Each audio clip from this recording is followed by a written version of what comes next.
और इस बार जितने भी बच्चे 2024 में बोर्ड परीक्षा देने वाले हैं, कहने का मतलब है इस बार 2024 में जितने भी प्यारे बच्चे 2024 में जितने बच्चे हिंदी का पेपर देंगे, तो मैं उन बच्चों से यही कहना चाहूँगा कि आप लोग क्या करें, इस वीडियो को पूरा का पूरा देखें।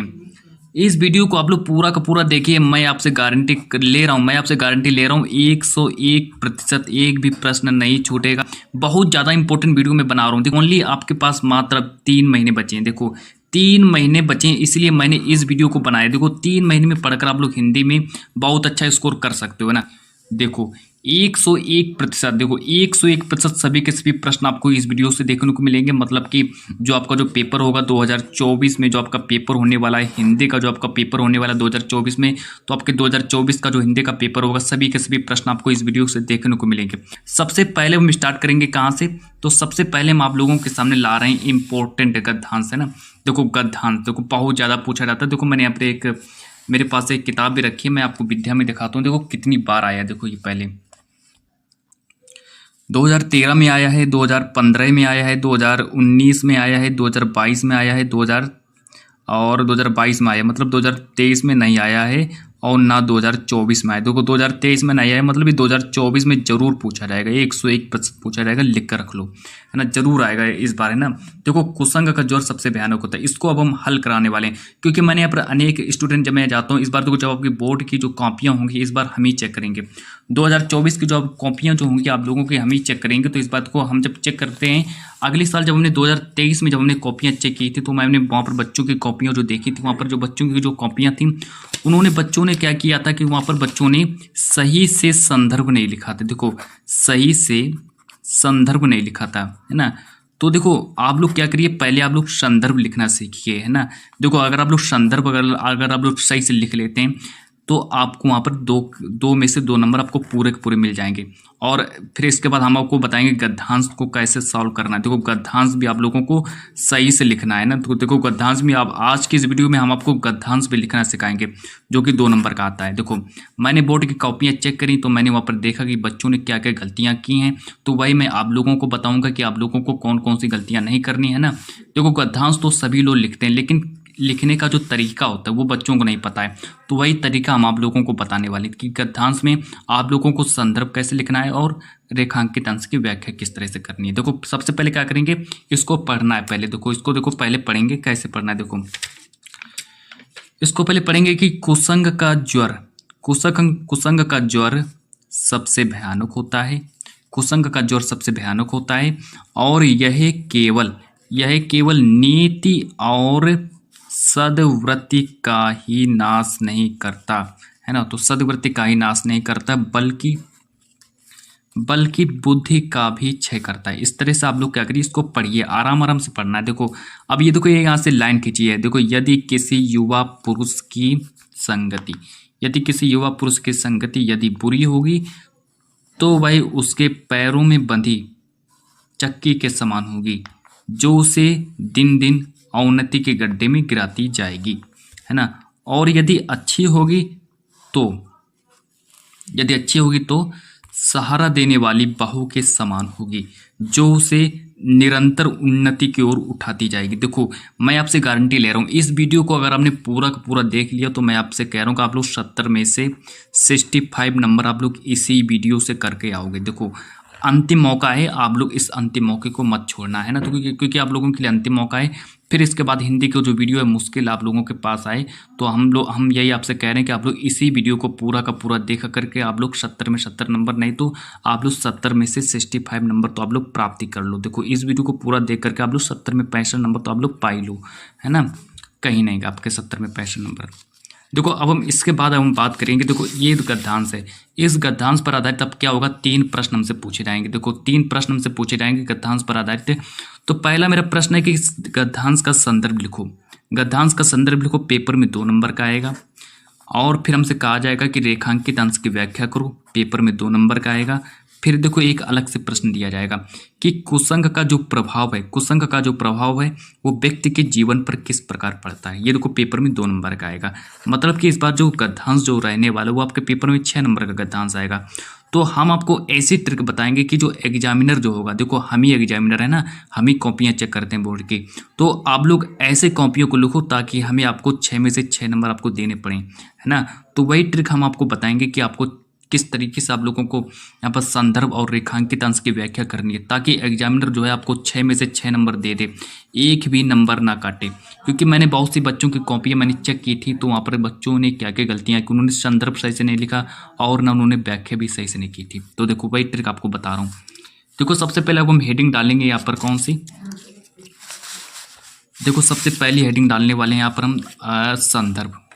देखो संदर्भ पहली हेडिंग डालेंगे, संदर्भ। अब हम पहली हेडिंग डालने वाले हैं संदर्भ। अब संदर्भ देखो कैसे लिखेंगे, देखो मैंने किस तरह से संदर्भ को लिखा है, तो आप लोग इसी तरीके से आप लोग संदर्भ को लिखेंगे।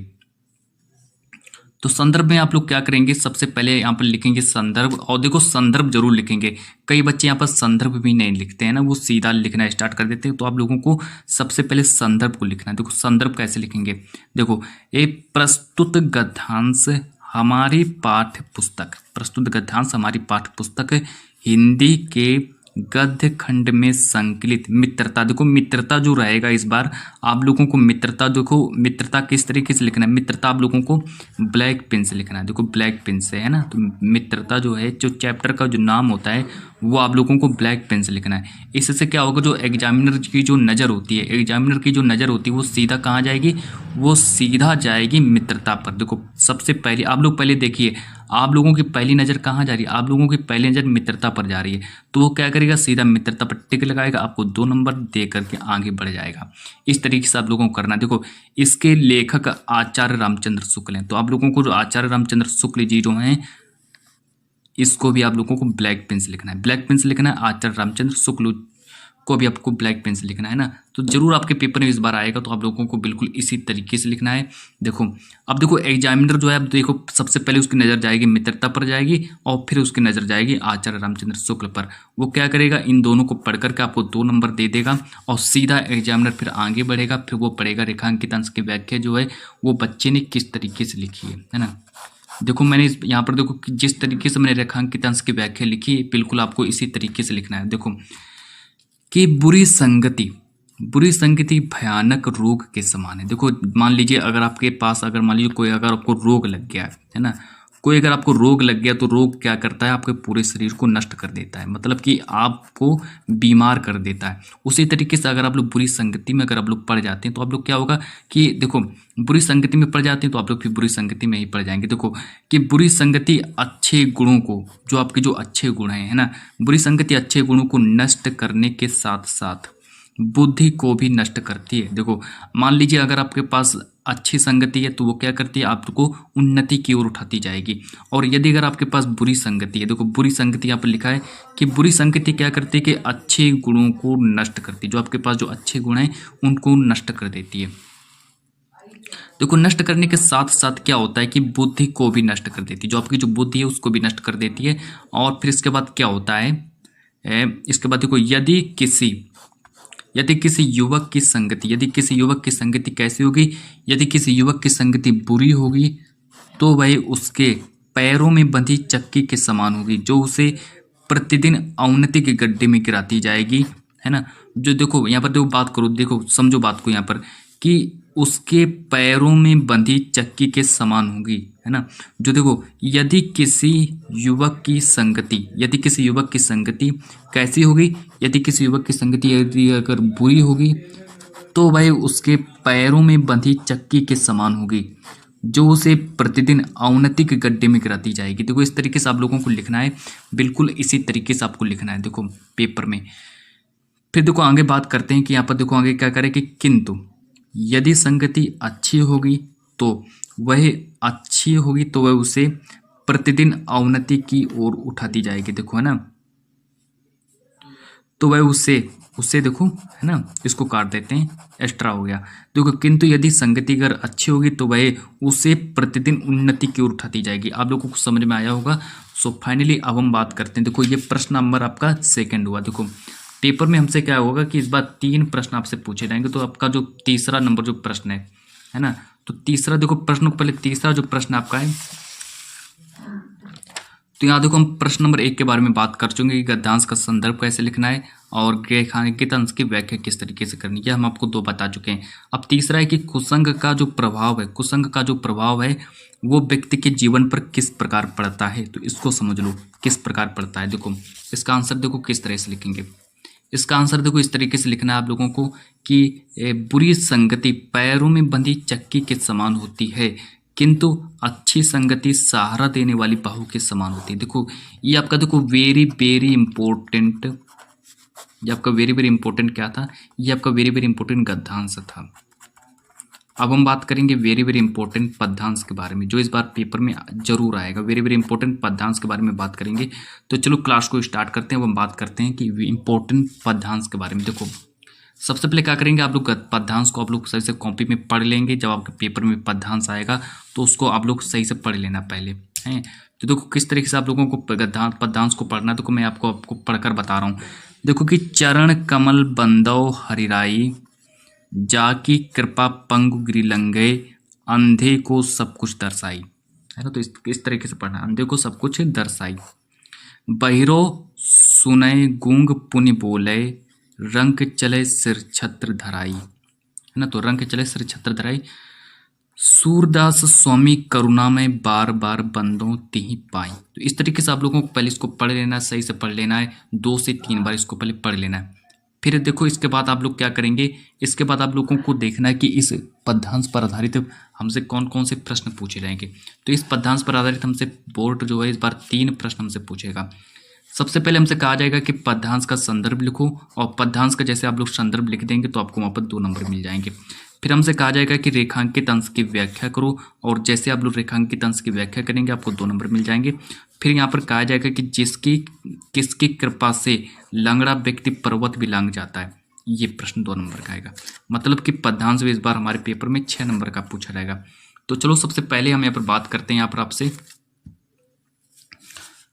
पद्यांश का संदर्भ कैसे लिखना। देखो संदर्भ देखो कैसे लिखना, आप लोगों को पहले संदर्भ लिखना समझ लो किस तरीके से आप लोगों को संदर्भ लिखना है। देखो यहाँ पर कि प्रस्तुत पद सूरदास, तो प्रस्तुत पद इसको किसने लिखा है, तो इसको सूरदास जी ने लिखा है। तो प्रस्तुत पद सूरदास द्वारा रचित सूर सागर से लिया गया। तो ये कहाँ से लिया गया तो सूर सागर से लिया गया है। देखो और आगे बात करते हैं रेखांकित अंश की व्याख्या किस तरीके से करनी है। तो रेखांकित अंश की व्याख्या को भी समझ लो। देखो इसको पहले पढ़ना कि मैं उस ईश्वर के चरणों की वंदना करता हूँ, मैं उस ईश्वर के चरणों की वंदना करता हूँ जिनकी कृपा से लंगड़ा व्यक्ति जो है, जिनकी कृपा से लंगड़ा व्यक्ति क्या करता है, जिनकी कृपा से लंगड़ा व्यक्ति पर्वत पर चढ़ जाता है। मतलब कि पर्वत जो है वो उस पर चढ़ जाता है। देखो यदि अगर यहाँ पर अगर ईश्वर के अगर यहाँ पर थोड़ी बहुत अगर कृपा हो जाए, अगर लंगड़े के ऊपर थोड़ी बहुत अगर कृपा हो जाए तो लंगड़ा व्यक्ति क्या करता है, वो पर्वत को भी लांघ सकता है, मतलब पर्वत पर भी चढ़ सकता है। देखो यदि अगर यहाँ पर बात हो रही है कि यदि अगर ईश्वर की अगर कृपा अगर अंधे के ऊपर हो जाए तो अंधे को देखो सब कुछ दिखाई देने लगता है। अगर ईश्वर की कृपा अगर अंधे के ऊपर अगर हो जाती तो अंधे को यहाँ पर देखो सब कुछ उसको दिखाई देने लगता है, सब कुछ दिखाई देने लगता है। बहरे के ऊपर अगर होगी तो बहरा व्यक्ति सुनने लगता है। गूंगा व्यक्ति क्या करता है, गूंगा व्यक्ति बोलने लगता है। अगर ईश्वर की अगर कृपा अगर गूंगे व्यक्ति के ऊपर अगर हो जाती है तो गूंगा व्यक्ति क्या करता है, गूंगा व्यक्ति बोलने लगता है। और देखो निर्धन व्यक्ति क्या करता है, निर्धन व्यक्ति सिर पर छत्र धारण कर चलने लगता है। देखो इस तरीके से आप लोगों को लिखना है ना। तो इस तरीके से आप लोगों को इसका आप देखो प्रश्न नंबर 3 के बारे में बात करते हैं। प्रश्न नंबर 3 हमसे देखो क्या करा है कि किसकी कृपा से लंगड़ा व्यक्ति पर्वत लांघ जाता है। वेरी वेरी इंपॉर्टेंट है और इसको जरूर इन दोनों के दोनों गद्य और पद्यांश को जरूर तैयार करके जाएं। देखो अगर यहाँ पर देखो अगर ईश्वर की अगर कृपा होती है तो वह लंगड़ा व्यक्ति पर्वत लांघ जाता है। तो इस तरीके से आपके यहाँ पर हमने बात की, यहाँ पर देखो हमने बात की आपसे एक इम्पोर्टेंट गद्यांश और एक इम्पोर्टेंट पद्यांश। चलो जब तक के लिए इस वीडियो को इतना ही रखते हैं और मिलते हैं नेक्स्ट वीडियो के साथ।